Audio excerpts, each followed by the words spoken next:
Whatever people may say, well, some people may say this at least, I do believe that Netflix have given, of course, Meghan and Harry so many wonderful opportunities, as well as a lot of money, as you could imagine, chums.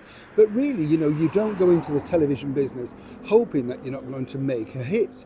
The idea is that you go in, it's a bit like a film, and you put the best cast around you, production team, and then you kind of think, well, will this work? Will people like it, etc.?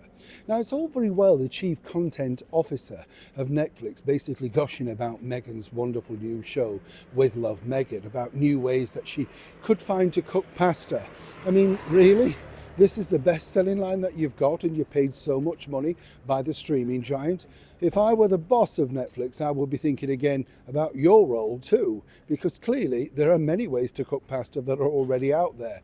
But it's what you do, the guests, the mixture, that sort of stuff. But what's fascinating now is as we head towards this mega launch, apparently on the 4th of March, of With Love Meghan on the streaming giant, well, the bosses again have gone back to Meghan and suggested that she does this to revitalise interest in this cooking show. Let me explain. Morning, good to see you today. Thank you so much as ever for your time. Glad you enjoyed the video, by the way, about Wallis Simpson. I mean, fascinating stuff. And when you do listen and see interviews, she must have turned down millions of pounds in today's money to reveal her story, her love life, her background, all that sort of stuff. But whether you liked, Wallis or not, I think she was a lady of class. She didn't want to bring people into disrepute.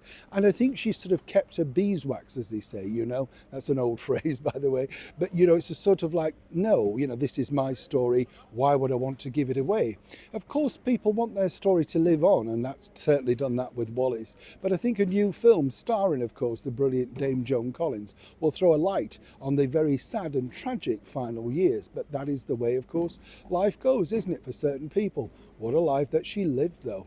Fascinating here about this, though, because when you think we're currently in the life of Meghan Markle, who's trying to resurrect, some might suggest, a very dead career so far with the streaming giant Netflix. And what's interesting here, right, chums, what I find fascinating, is the fact that Meghan, clearly lacks any sort of sense of humour. You see, when you've been caught out or done things, the best way is to deflect it, with comedy. One of the best people for doing that, I would say, is none other than the brilliant Dolly Parton. The famous line when she said, I don't know how long it takes to have my hair done because I'm never there, meaning that she wore wigs, so she's already taken the sting out the tail. Well, let me tell you, the company behind, of course, Meghan's TV show wanted to do something very similar. They wanted to show a comedic side. Now, remember this man, John Mulaney, he ripped into Meghan at the launch, of course, of the latest set of shows that were going to be put out on the streaming giant.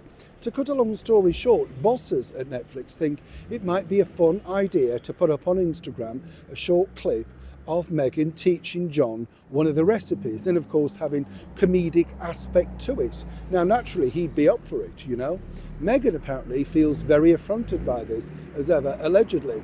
Why would she want to team up with somebody that's literally openly mocked her? Well, they may have mocked her, but they got your TV show talked about. And that's the whole point. That's how celebrity works. But not in her world. Now, apparently, lots of people in her team have spoken to her, including her agents, and, of course, very gently pointed out, this is now D-Day for you. Now, as I say, it would make perfect sense for John to team up with her and do some sort of skit, a disaster in the kitchen, but allowing people to see there is a warmer, fun, softer side to Meghan Markle. But apparently, according to her, it's serious business is cooking, and serious business being Meghan Markle. Will she relent, finally, for the big bucks? It's a developing story. When I know more, you'll know more. Neil Shorten in the very heart of London.